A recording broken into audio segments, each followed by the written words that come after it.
Cupcake, cupcake.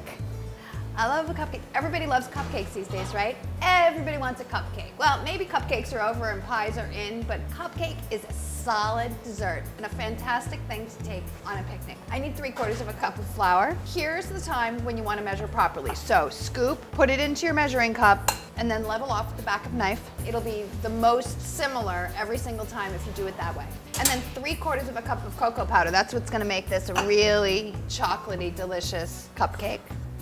The leavener. Don't forget the leavener. There's nothing worse than making an entire recipe and forgetting your leavener, and then your cupcakes come out all dense and tiny and they don't rise. Hideous. 1/2 teaspoon of baking powder. 1/4 teaspoon of salt. Those are your dry ingredients. And one more thing while I'm back here, 1 cup of sugar.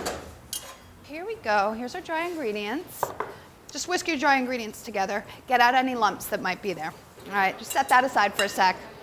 Don't need that right now. 1½ sticks of butter. This is room temperature butter. This might be even a little softer. Don't tell. Straight into your mixer. And then that cup of sugar. Now this is when I put the paddle back on. And then turn it on and let it cream until it gets nice and light and fluffy. You might have to scrape down the bowl once or twice while that's happening.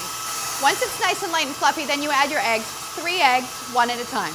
I like to crack it and put it into a little cup and then add it to the mixer. That way my fingers aren't anywhere near that spinning paddle. And then just mix until it's combined after each addition. Scrape down the bowl.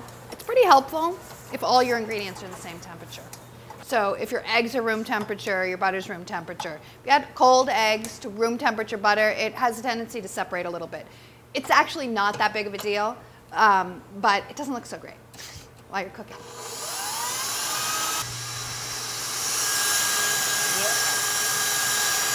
Sometimes you just have to walk away because you get impatient and you really want to make sure that it's creamed properly because that's what gives cakes and cupcakes the proper texture.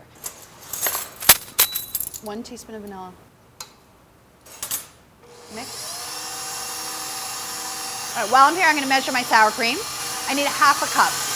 The key to proper incorporation of all of your ingredients is to alternate adding the dry ingredients with the wet ingredients, and that just makes it come together much, much better. Three batches is probably good. You can do this with the machine running if you want, or turn it off. If you added like all your flour all at once and then all your liquid all at once, it would be kind of a mess. So, stopping and scraping, very important for proper incorporation. Stuff gets stuck on the bottom of the bowl and then it's not properly incorporated. I'm really, really tempted. Are you tempted?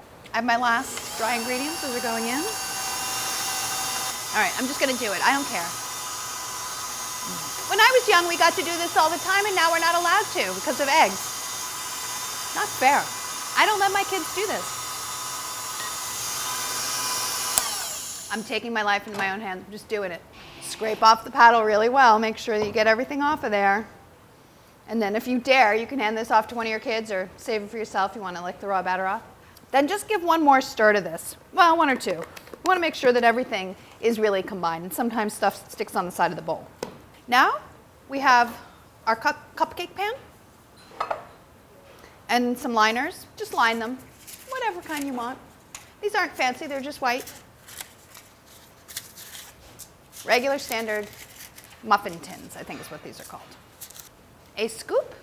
If you don't have a scoop, just use a measuring cup. I like a scoop because then it's the exact same amount every time. Fill your muffin tins 3/4 full, approx. If your scoop is not the right size and it's slightly less, just fill them all and then go back and refill in with the rest. That way it'll be nice and even. All right, 350 degrees for 20 to 25 minutes.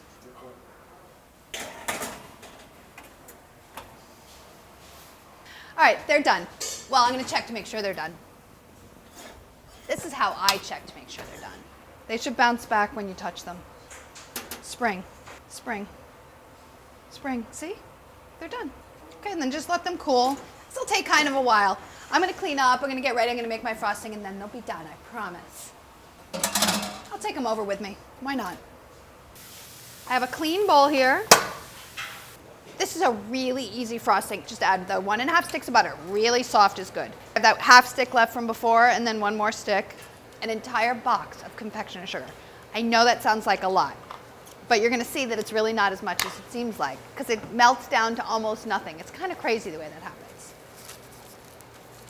Add that in. and then turn on your machine and be very, very careful.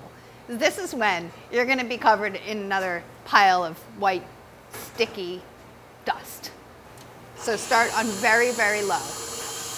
And then as it incorporates, then you can turn it up a little bit higher if you need to. It's happened to me before. I think that you can probably imagine. I'm not that patient, right? I've told you that before. So once it starts to come together, then it gets smooth, then you can add some milk, a little bit at a time. No more than like 3 tablespoons, but you want to make it so that it's loose enough to spread. So add it a little bit at a time, because a little bit goes a long way actually. And then for some flavoring, just a little bit of vanilla. Voila.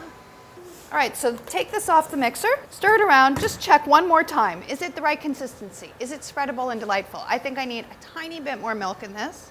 It's just not quite as spreadable as I want it to be. Stir that right in, and then I am ready. Now all that's left is the fun part. These have cooled. Take your cooled cupcakes, and then just use your creativity. Go crazy. Swirl, have a little fun.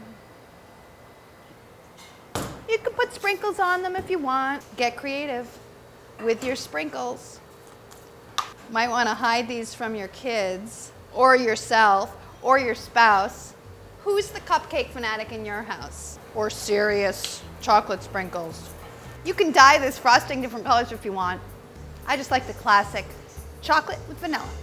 Here, this is just in a pinch. Take the pan that you bake them in, make sure it's cool, and some foil. Crumble it up and you put it into the bottom of the cupcake pan, and then you put your cupcakes on top of that. It just holds the cupcake slightly above the edge so that it doesn't get all messy. So just finish these guys up, pack them up for your next picnic. You can use my tip or any kind of cupcake Carey you've got.